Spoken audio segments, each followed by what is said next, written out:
January 29, 1946. Kyiv, Ukrainian SSR. 4:17 a.m. The city sleeps beneath a brittle winter sky. Frost feathers the rubble of buildings shattered during the Nazi retreat 3 years earlier. In the distance, the Dnipro River flows black and silent under a waning moon. But at the edge of the western suburbs, where the earth dips into a scarred ravine, men move in the dark. Wood creaks under boots. Lanterns cast long, wavering shadows across the snow-dusted lip of Babi Yar. A scaffold rises rough-hewn, stark, unmistakable.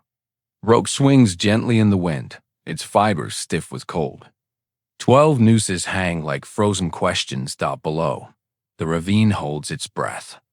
It remembers. Just over 4 years ago, over 2 days in late September 1941, 33,771 Jewish men, women, and children were marched here, stripped of belongings, dignity, and life. Shot in waves, piled in layers, silenced. Now, the perpetrators return not as conquerors, but as condemned. The first prisoner stumbles forward, hands bound, face hollowed by dread. He looks into the ravine. The wind carries whispers, not of ghosts, but of justice delayed. Then delivered in the same place where it was denied. Snow begins to fall again. Lightly, reverently. As if the earth itself is preparing to witness what it has waited for. June 22, 1941, 3:15 a.m., a Sunday. Morning shatters across the western border of the Soviet Union, from the Baltic Sea to the Carpathian Mountains. More than 3 million German and Axis troops surge eastward in the largest military invasion in human history. Operation Barbarossa has begun. Hitler does not call this a war for territory. He calls it a war of annihilation. In his mind and in the doctrine handed down to his generals, this is a crusade against Judeo-Bolshevism, a racial and ideological enemy that must be erased from Europe. The Soviet Union is not merely a geopolitical adversary. It is, in Nazi propaganda, a land poisoned by Jewish influence, ruled by subhuman commissars, and ripe for German colonization.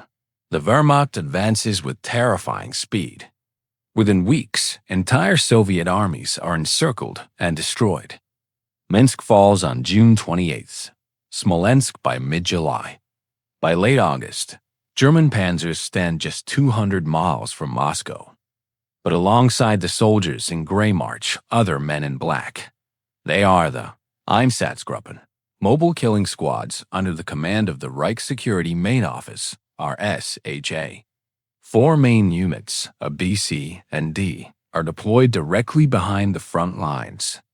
Their orders, issued by Reinhard Heydrich on June 29, 1941, are chillingly precise. Eliminate potential enemies of the Reich. The term is vague by design. In practice, it means Jews, Roma, Soviet political commissars, and communist officials. Einsatzgruppe C, assigned to Army Group South, moves toward Ukraine. Its commander, Otto Rasch, oversees a network of subunits, Sonderkommandos and Einsatzkommandos staffed by SS officers, Gestapo agents, and order police battalions. But they do not operate alone.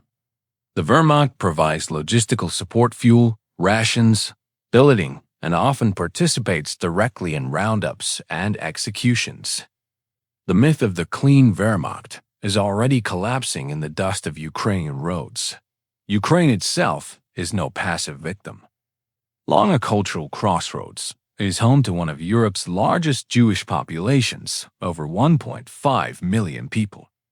Many live in shtetls or urban centers like Odessa, Lviv, and Kyiv. Centuries of anti-Semitism, periodically inflamed by Tsarist pogroms and nationalist resentment, have left deep scars. Some Ukrainians greet the Germans as liberators from Stalin's terror, especially after the Holodomor famine of 1932-33, which killed millions. But Nazi ideology offers no liberation, Only hierarchy. Only blood. By early September 1941, Kyiv teeters on the edge of occupation. The city has endured weeks of bombing. Soviet forces, under General Mikhail Karponos, fight a desperate delaying action along the Dnipro River, but encirclement is inevitable. On September 19th, after fierce street-to-street resistance, the last Red Army units withdraw. The swastika is raised over the city hall. What follows is not peace, but preparation. Within 48 hours, a wave of arrests begins. Suspected communists, partisans, and saboteurs are seized. Then, on September 24th, 5 massive explosions rock Kyiv. Buildings collapse. Fires ignite. The Germans, already nervous about partisan activity, blame the Jews. There is no evidence. Only pretext. Paul Blobel, commander of Sonderkommando 4A within Einsatzgruppe C, receives orders. The Jewish population of Kyiv must be resettled. The word is a euphemism. Everyone knows what it means. Posters appear on September 28th, written in Russian, Ukrainian, and Yiddish. They command, all Yevreys, Jews of the city of Kyiv and its vicinity, must appear by 8 o'clock in the morning on Monday, September 29th, 1941, at the corner of Melnikova and Degtyarnaya streets, next to the Jewish cemetery. They must bring with them documents, money, valuables, and also warm clothing, underwear, etc. Any Yevri who fails to appear at the designated time without good reason will be shot. The location is deliberate. Just beyond the cemetery lies Babi Yar ravine carved by centuries of rain, 150 meters long, 30 meters deep, overgrown with brush and crisscrossed by footpaths. It is secluded, convenient, forgotten by most until now. On the morning of September 29th, thousands arrive. Families clutch bundles of bread. Children hold parents' hands. Elderly men lean on canes. They believe they are being relocated.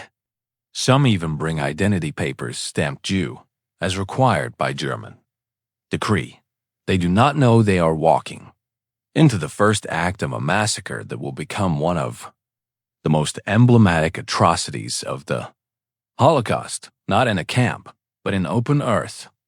Under open sky. By nightfall, the killing will begin, and by the time it ends, Babi Yar will hold nearly 34,000 souls in a single grave. The scale is unprecedented. The method systematic, bureaucratic. Face-to-face is the blueprint for genocide on the Eastern Front. But this is only the beginning, because after the guns fall silent, after the soil is tamped down, and after the war turns against Germany, the question remains, who will answer for this? The massacre at Babi Yar did not end on September 30th, 1941. It only paused. In the weeks that followed, the ravine became a killing site of expanding horror.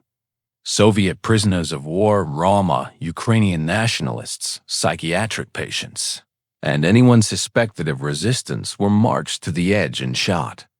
Historians estimate that between 1941 and 1943, as many as 100,000 people perished in Babi Yar, though the precise number remains contested due to the Nazis' later attempts to erase all evidence. Yet the initial 2-day slaughter of Kyiv, Jews 33,771 men, women, and children, documented with chilling precision in the Einsatzgruppe's own reports, stood apart. It was the single largest mass murder of the Holocaust up to that point, exceeding even the worst pogroms of history in both speed and scale. And it was carried out not by anonymous machinery, but by men who looked their victims in the eye. The perpetrators returned to their barracks that night. Some drank. Some wrote letters home. Paul Blobel filed a report. Sonderkommando 4A, together with the Ukrainian Auxiliary Police, executed 33,771 Jews on September 29th and 30th. The tone was administrative, clinical dot, but as the tide of war turned, so too did the fate of those responsible. By November 1943, the Red Army was advancing west. Kyiv was liberated on November 6th, just weeks after the Nazis, sensing defeat, initiated Sonderaction 1005, a top-secret operation to exhume and burn the bodies of massacre victims across Eastern Europe. At Babi Yar, Jewish prisoners, chained, starved, and kept in isolation were forced to dig up the corpses, burn them on giant pyres of wood and railway ties, and grind the bones to dust. When their work was done, they too were executed. Only a handful escaped. The Soviets, upon re-entering Kyiv, found a ravine scarred by fire and silence. But they also found evidence: charred bone fragments, melted eyeglasses, children's shoes fused by heat. In January 1944, the Extraordinary State Commission for the Investigation of Nazi Crimes began compiling witness testimonies, forensic reports, and survivor accounts. Among them was Dina Pronicheva, a Jewish actress who had survived the massacre by playing dead beneath a pile of bodies, then crawling from the ravine under cover of darkness. Her testimony, raw, harrowing, precise, would become central to the coming trial. Yet justice was not immediate. The war raged on. Berlin fell in May 1945. Nazi leaders fled or surrendered. Paul Blobel was captured by American forces in May 1945 near Berlin.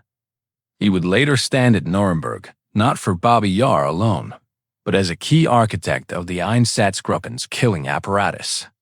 He was convicted in 1948 and hanged.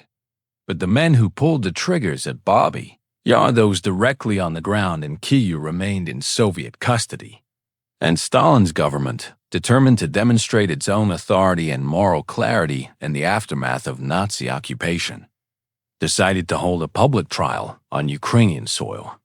The stage was set in January 1946. 12 men stood accused before the military tribunal of the Kyiv military district.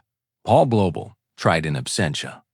Already in Allied custody, Erich Kröner, head of the Kyiv Gestapo Hans Eisenman, Gestapo interrogator Emil Jurgens, Police Battalion Commander Joseph Kastner, Order Police Officer Wilhelm Woltner, SS Auxiliary Fritz Sievert, Interpreter and Collaborator Adolf Werner, SD Officer Reinhard Heil, Police Lieutenant Heinrich Giebel, Security Police Sergeant Karl Heim, Ukrainian Auxiliary Unit Leader Vasyl Malashko, a Ukrainian collaborator, and local policemen. Not all were German. Some were local collaborators, men who had joined the auxiliary police under occupation, believing they were serving order or survival or even nationalism. But at trial, their roles were clear. They had identified Jews, guarded assembly points, escorted victims to the ravine, and in some cases, fired the rifles. The trial began on January 17, 1946, in the Kyiv Opera House, a venue chosen for its symbolic weight. Over 10 days, prosecutors presented irrefutable evidence. The original German poster ordering Jews to assemble aerial reconnaissance photos showing disturbed earth at Babi Yar, testimonies from over 60 witnesses, including Pronicheva and Vladimir Davidov. Another survivor confessions, extracted under interrogation, some coerced, but many corroborated by independent evidence, forensic analysis of ash layers and personal effects recovered from the ravine. The defense was minimal. Soviet legal norms of the time allowed little room for adversarial process. Yet the core facts were undeniable. Even under duress, the accused admitted their roles. One officer stated plainly, "We knew they would be shot." That was the purpose. On January 28, the tribunal delivered its verdict. All 12 defendants were found guilty of mass murder and crimes against humanity. All were sentenced to death by hanging.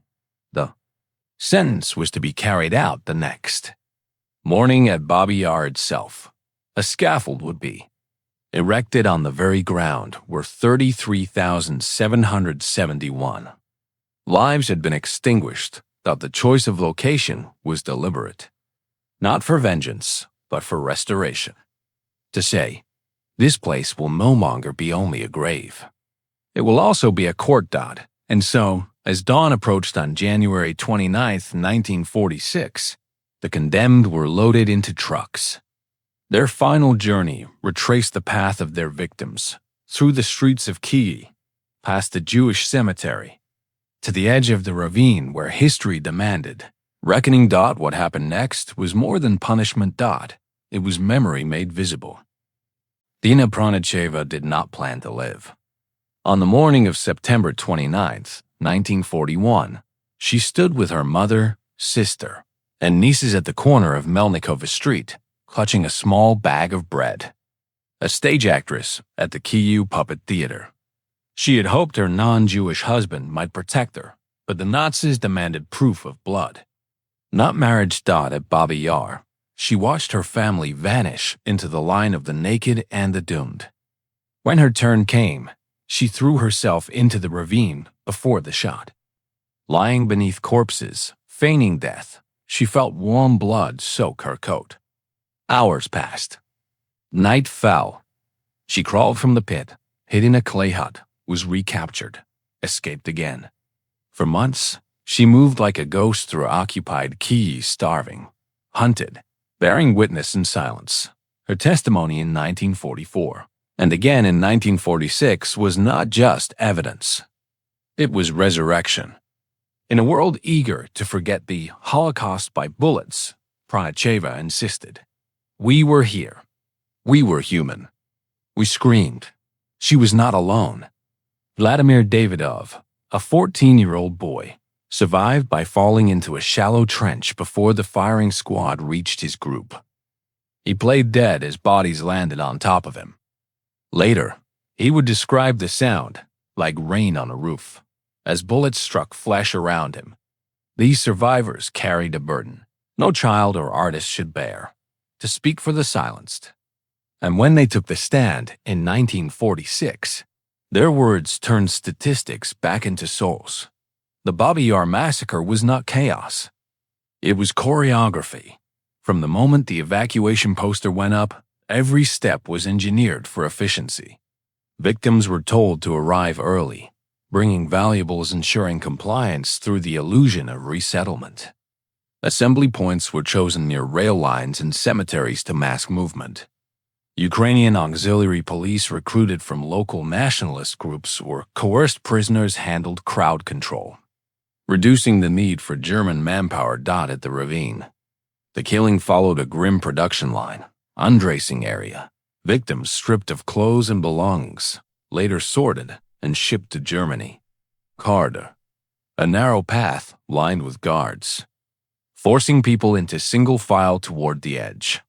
Execution ledge, where shooters often from Police Battalion 45 and Sonderkommando 4 fired in volleys. Body pit, layer upon layer of corpses, periodically covered with sand to muffle sound and contain odor. This was genocide as logistics. No gas chambers, no crematoria, just rifles, ravines, and record keeping. The Einsatzgruppen filed weekly reports to Berlin, listing kills by category. Jews, 33,771. Commissars, 7. Roma, 312. The tactic was scalable. Between 1941 and 1943, over 1.5 million Jews were murdered this way across Eastern Europe, shot in forests, ditches, and ravines from Lithuania to the Caucasus. Babi Yar was not an anomaly. It was a prototype. The Nazis did not need advanced weapons to kill 33,771 people in 2 days. They needed systems. Loudspeakers played music near the assembly point, marching tunes, folk songs to drown out cries and create an illusion of order. Trucks with covered beds transported victims in waves, their windows blacked out to prevent panic. Typewriters produced the deportation notices. Mimeograph machines duplicated them in 3 languages. Even the ravine itself was chosen. Through reconnaissance engineers assessed its depth, drainage, and proximity to the city. After the massacre, earth-moving equipment was used to conceal the site. Later, during Sonderaction 1005, rail ties and iron grates were repurposed into piers. Bone-crushing mills reduced remains to ash. This was low-tech genocide, but highly engineered. The real innovation wasn't in hardware, but in the fusion of administration and atrocity. Murder became a clerical act. Signed orders, stamped lists, filed reports. In this slide, the pistol was secondary. The true weapon was the filing cabinet. The convergence of human suffering, tactical planning, and administrative machinery created a killing system that was both intimate and industrial. But behind the machinery stood men, some fanatical, some obedient, some merely present, and their choices would soon face a different kind of system, one designed not to erase, but to remember. At the center of Babi Yar stood Paul Blobel, a man whose name would become synonymous with mobile annihilation. A World War I veteran and early Nazi Party member. Blobel joined the SS in 1931. By 1941, he commanded Sonderkommando 4A, a subunit of Einsatzgruppe C tasked with cleansing occupied Ukraine of undesirables. Blobel was not a distant bureaucrat. He was present at Babi Yar. Witnesses placed him directing operations from a nearby hill, binoculars in hand. He later oversaw Sonderaction 1005, the Nazi effort to exhume and burn massacre victims across Eastern Europe. His orders came from the highest levels. Reinhard Heydrich, architect of the final solution, and ultimately Heinrich Himmler, Reichsführer SS. Yet Blobel's authority derived not just from rank, but from ideology.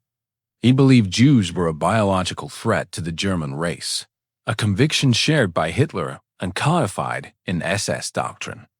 This belief absolved him in his own mind of moral responsibility. At his 1947 Nuremberg trial, he claimed he was just following orders. The court rejected the defense. He was hanged in 1951, but Blobel was only one link. Above him, army generals who turned a blind eye. Beside him, police battalion commanders like Max Mahler and August Hiechefner, who personally shot hundreds.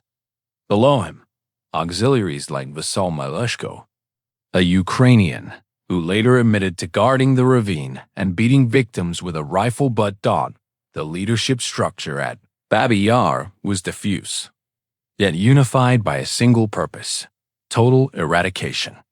No single man pulled all the triggers, but all enabled the system that did. On the surface, the trial of the 12 Babi Yar perpetrators was a triumph of post-war accountability. Held in the Kyiv Opera House, broadcast on radio, attended by thousands. It seemed to embody the Nuremberg ideal that crimes against humanity would not go unpunished, but the reality was more complex.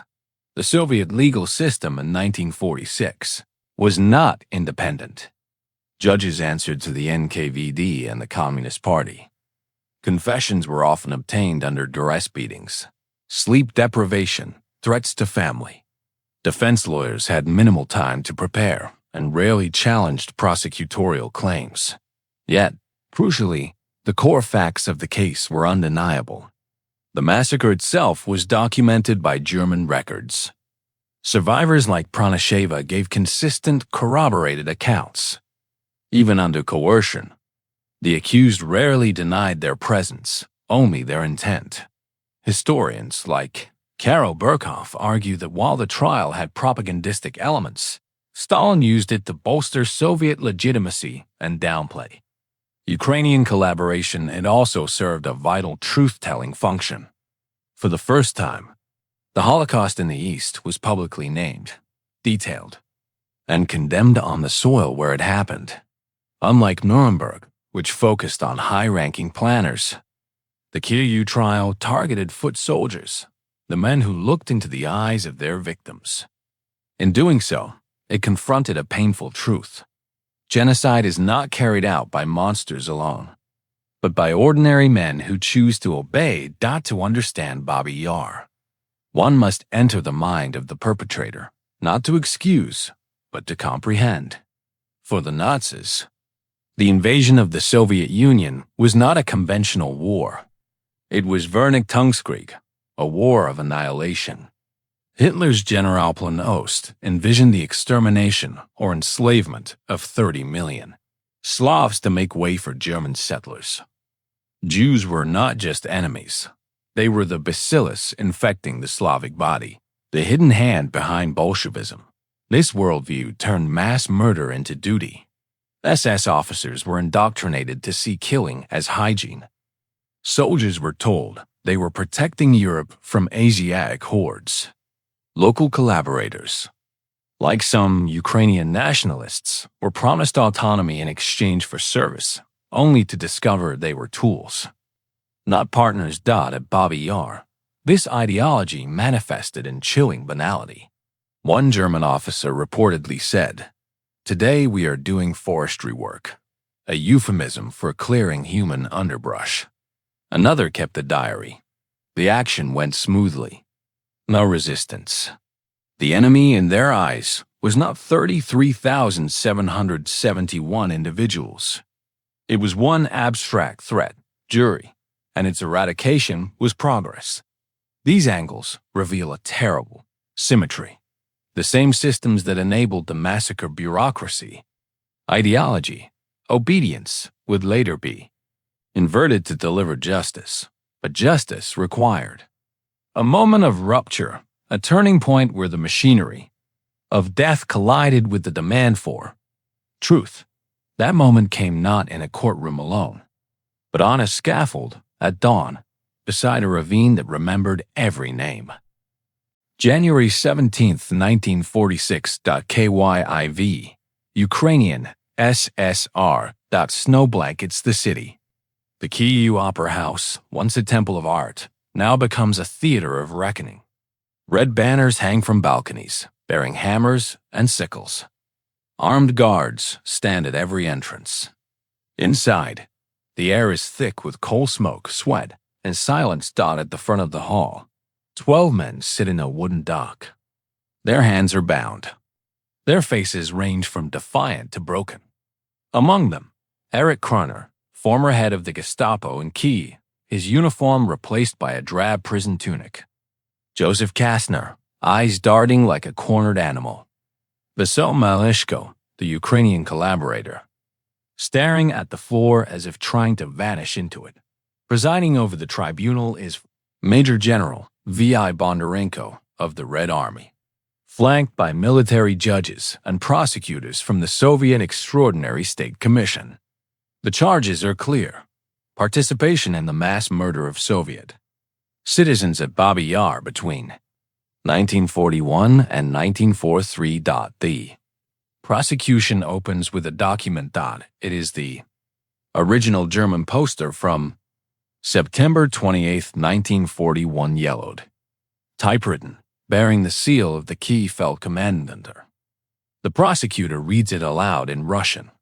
All Yevreys must appear with documents, money, valuables, and warm clothing. The words hang in the air like an accusation, not just of deception, but of betrayal. The promise of resettlement was a lie designed to ensure compliance. And it worked. Then comes the first witness, Dina Pronicheva. She steps forward in a plain dress, her voice steady but low. She describes the assembly point, how mothers carried infants, elders leaned on canes, children clutched dolls. She recounts the march to Babi Yar, the stripping of clothes, the screams as families were separated. Then, the ravine. I lay on top of my mother, she says. She was already dead. Blood poured from her mouth. I closed my eyes. The shooting began. I felt bodies fall on me, warm, heavy. I didn't move. She tells of crawling from the pit that night, of hiding in a clay oven, of being recaptured and forced to work in a German kitchen, where she overheard officers laughing about today's forestry. When she finishes, the courtroom is silent. Even the guards do not shift. Over the next 10 days, more witnesses follow. Vladimir Davidov, now 19, recounts how he was lined up with other boys near the edge. They made us lie face down. I heard the first volley. I fell before they shot me. I played dead for 2 hours. A former Soviet nurse testifies about treating wounded partisans who had seen mass graves. A forensic expert presents a box of charred bone fragments, melted eyeglasses, and children's shoes recovered from Sonder Action 1005 pyres. Then, the confessions. Eric Kroner admits he approved the deportation order. I knew they would be executed, he states flatly. It was standard procedure. Emil Jurgens, commander of a police battalion, describes organizing the cordons around the ravine. My men did not fire, he claims, then contradicts himself under cross-examination, admitting some did volunteer. Wilhelm Woltner, an SS auxiliary, breaks down. I was told it was necessary. That Jews were spies. I didn't know. I didn't know there would be children. The defense offers little. One liar argues his client was following superior orders, a plea the tribunal dismisses, citing Article 6 of the Moscow Declaration of 1943, which explicitly rejected such defenses for war crimes. Another claims Ukrainian collaborators were coerced. But Vasily Meleshko himself, under questioning, admits he joined the auxiliary police willingly and took part in rounding up Jews from their homes. On January 25th, the prosecution rests. The evidence is overwhelming. German. Administrative records, survivor testimonies, forensic. Data confessions, even if extracted under pressure. Photographic reconnaissance. Showing disturbed earth at Babi Yar, the tribunal retires to deliberate. For 3 days, Kyiv waits. Then, on the morning of January 28th, the judges return. Major General Bondarenko rises. His voice is calm, deliberate, final. All 12 defendants are found guilty of mass murder, crimes against humanity, and participation in the annihilation of peaceful Soviet citizens at Babi Yar. He pauses. The words sink in. Sentence. Death by hanging. A murmur ripples through the crowd. Some weep, others nod grimly. The accused show little reaction, some close their eyes. One mutters a prayer in German. But the most significant detail comes next. The sentence, Bondarenko continues, shall be carried out at the site of the crime, Babi Yar, on the morning of January 29th, 1946. This is no mere formality. It is symbolic reclamation. The ravine that swallowed 33,771 lives will now witness the punishment of those who filled it. As the guards lead the condemned back to their cells. One thought echoes through the hall. The earth will see justice done. And at dawn, it will watch them hang. January 29th, 1946, 4:30 a.m.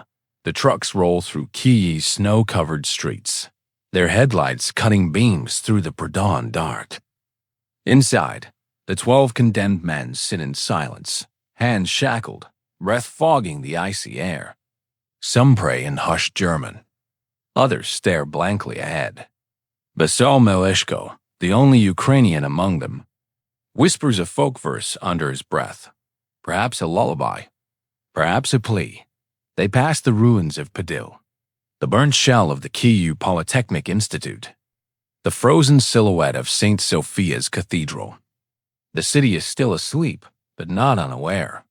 Word has spread.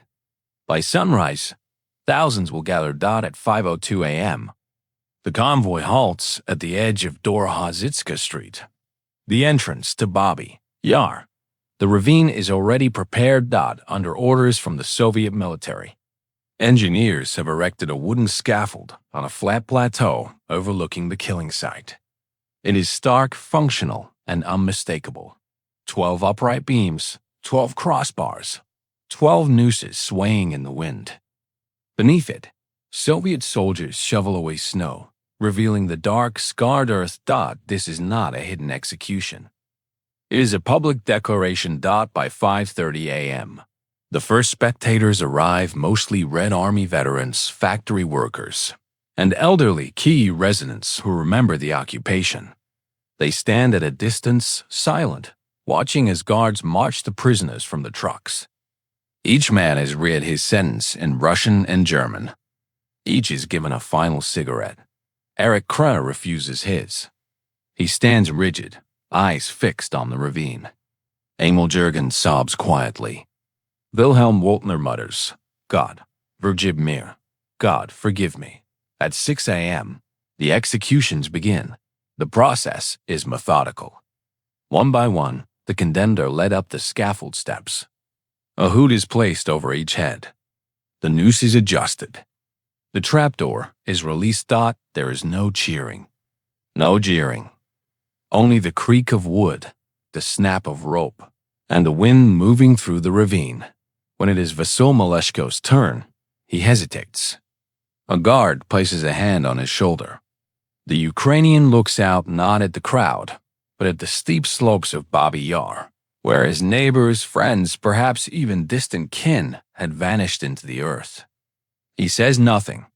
Then he steps forward. By 6:47 a.m., it is over. 12 bodies hang in the cold morning light. Below them, the ravine holds its silence, no longer just a grave, but now a courtroom, a memorial, a witness. Soviet officials photograph the scene. Film crews capture wide shots for newsreels.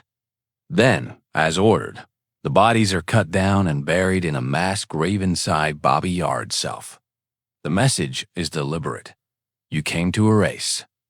You will be erased with them. By 8 a.m., the crowd begins to disperse. Some leave flowers. Others whisper names. Rivka, Moshe, Sonia, as if the act of speaking them aloud reverses the silencing. News of the execution spreads across the Soviet Union by radio and newspaper. Pravda headlines: Justice at Babi Yar. Nazi butchers hanged on the site of their crimes. In Moscow, diplomats note the symbolism. In Washington and London, the trial is debated, some calling it legitimate, others dismissing it as Stalinist theater. But for Kyiv, the meaning is immediate and visceral. For the first time since 1941, the ravine is not only a place of mourning, but of moral restoration. The hanging of 12 men did not bring back the dead. It could not undo the horror, but it did something equally vital. It broke the Nazi promise of impunity that it declared that even in the chaos of total war, even in the fog of ideology, some acts are so evil. They demand a name and a consequence. And as the snow begins to fall again, gently covering the fresh-turned earth, Babi Yar absorbs another layer of memory, not of victims alone, but of accountability. Despite the solemnity of January 29, 1946, the moral clarity of the Kyiv trial did not translate into lasting remembrance. Within weeks, Soviet authorities began dismantling the scaffold. Within months, official narrative shifted. The massacre at Babi Yar was no longer described as the extermination of Jews. Instead, it became the murder of peaceful Soviet citizens, a phrase that erased the specific, anti-Jewish character of the atrocity while reinforcing the state's preferred myth of unified Soviet suffering. Under fascist aggression, this was not accidental. It was policy. Under Stalin and later under Khrushchev, the Soviet Union actively suppressed Jewish identity and Holocaust commemoration. The word Jew was removed from memorials, textbooks, and public discourse. Why? Because acknowledging a specifically Jewish genocide threatened the official narrative of proletarian internationalism and Soviet brotherhood. It also risked empowering Jewish claims to Cultural autonomy or diaspora solidarity unacceptable. In a state that viewed ethnic particularism as a threat to centralized control. When survivors like Dina Pronicheva tried to speak publicly about the Jewish victims, they were often silenced or redirected. In 1947, she was invited to perform at a commemoration event at Babi Yar, but only if she referred to Soviet citizens, not Jews. She complied, but privately lamented, "They are burying our truth with our dead." Even the site itself was neglected. No permanent monument was erected in the 1940s or 1950s. Instead, Babi Yar became a dumping ground for construction debris. Then, in 1950, the city approved a plan to build a recreational park on the ravine. Bulldozers leveled parts of the terrain. Trees were planted over mass graves. The final insult came in March 1961. After heavy rains, a dam holding industrial waste upstream collapsed. A wave of liquid mud, nearly 10 meters high, surged into the ravine, destroying homes and killing 145 people. Soviet media called it a natural disaster, but many Kyiv Jews saw it as desecration. Even the earth could not keep the dead safe. It was only after this tragedy and growing pressure from Jewish intellectuals that the first official memorial was proposed. Yet even then, politics intervened. In 1966, on the 25th anniversary of the massacre, hundreds of Jews gathered at Babi Yar to lay flowers. They recited Kaddish, the Jewish prayer for the dead. Within hours, KGB agents arrested the organizers. Poet Yevgeny Yevtushenko, whose 1961 poem Babi Yar had broken the silence. No monument stands over Babi Yar. I am each old man executed here. I am every child executed here, was denounced in Pravda as a bourgeois nationalist. A monument finally came, but not until 1976.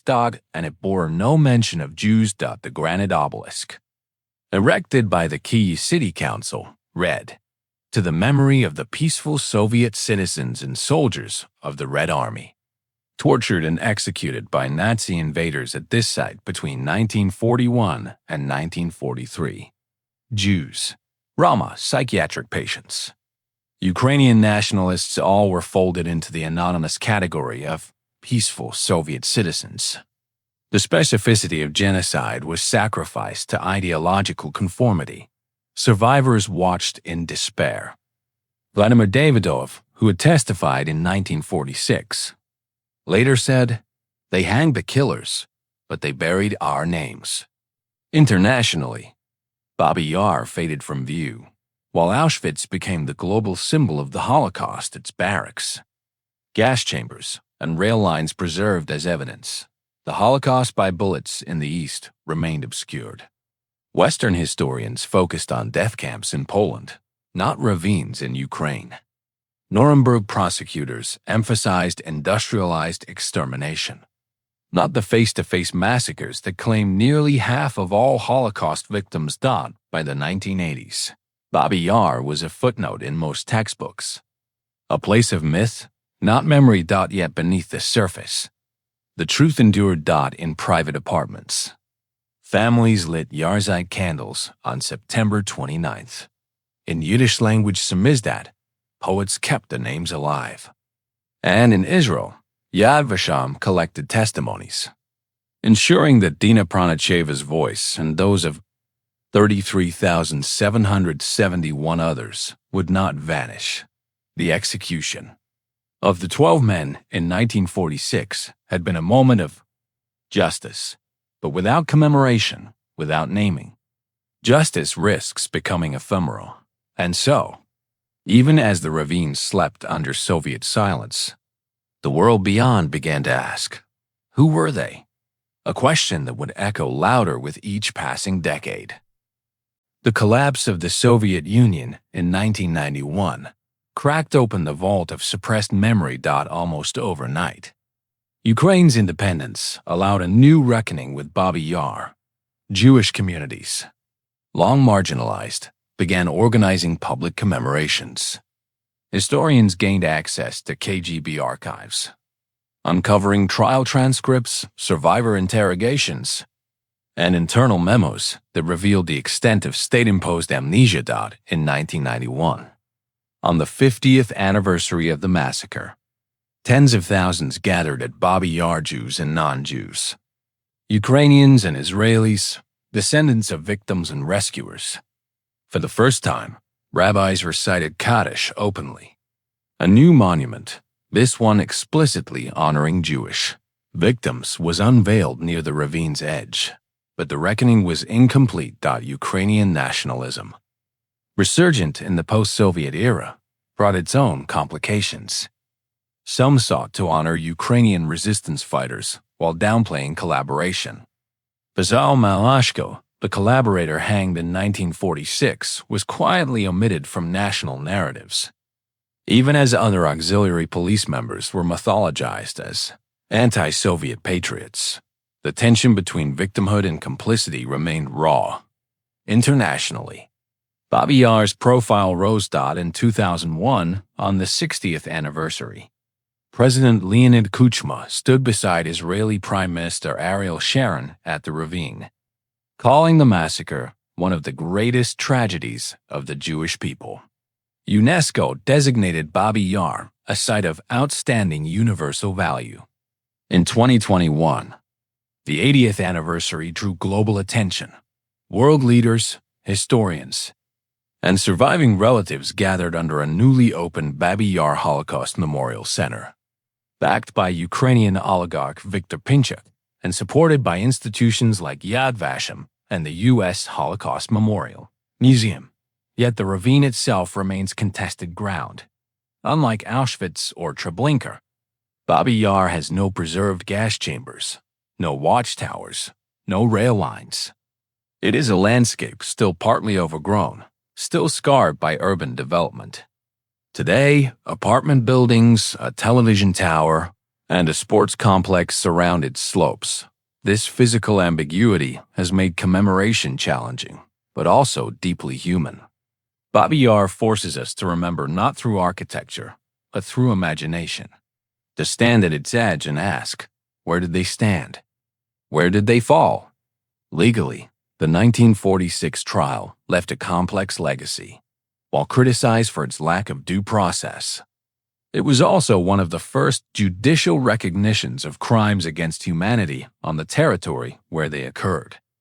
It predated the Nuremberg Einsatzgruppen trial by 6 months and established a precedent that perpetrators of genocide could be held accountable, even if the victims were not soldiers. Even if the killing happened outside formal battle. Modern war crimes tribunals, from The Hague to the International Criminal Court, owe a debt to these early Soviet efforts, flawed as they were. The principle that following orders is no defense traces not only to Nuremberg, but also to Kyiv's courtroom in January 1946. Meanwhile, the number 33,771 has taken on symbolic weight. It appears in school curricula in Israel, Germany, and now Ukraine. It is engraved on memorial walls from Berlin to Melbourne. It reminds us that genocide begins not with millions, but with individuals, a grandmother clutching a prayer book, a boy holding his sister's hand, a tailor stuffing his pockets with thread hoping, wrongly, that his skills might save him. And what of the 12 men who hanged at dawn? Their names are largely forgotten outside specialist circles. No museums bear their portraits. No films dramatize their final days.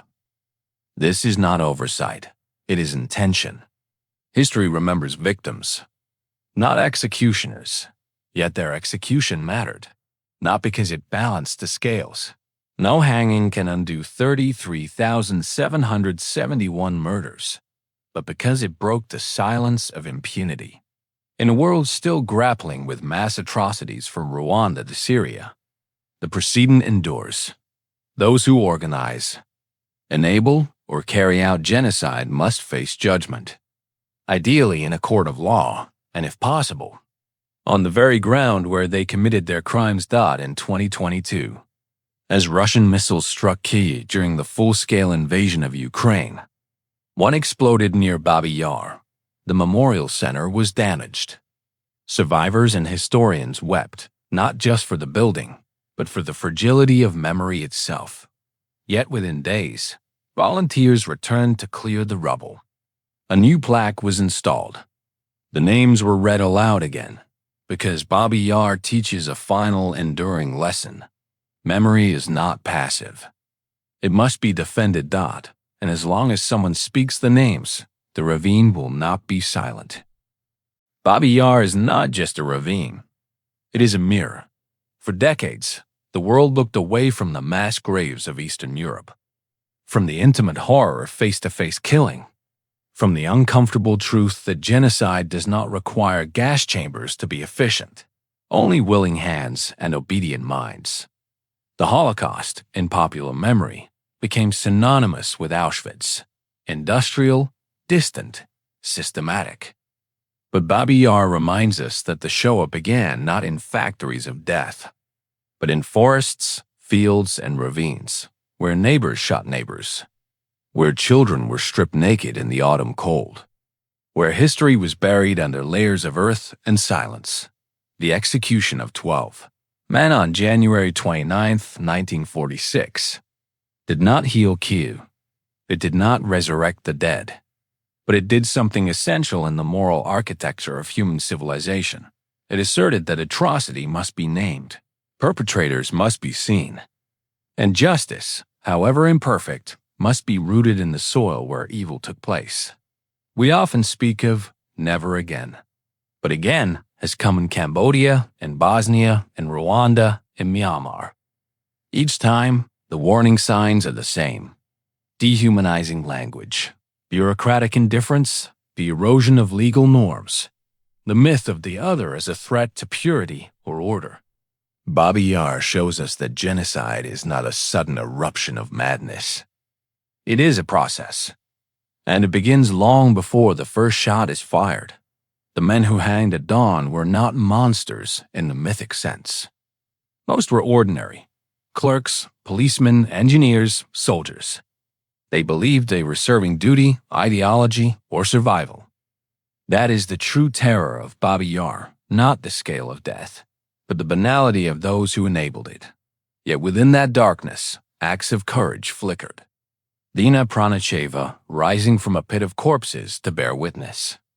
Vladimir Davidov whispering truth to interrogators years later.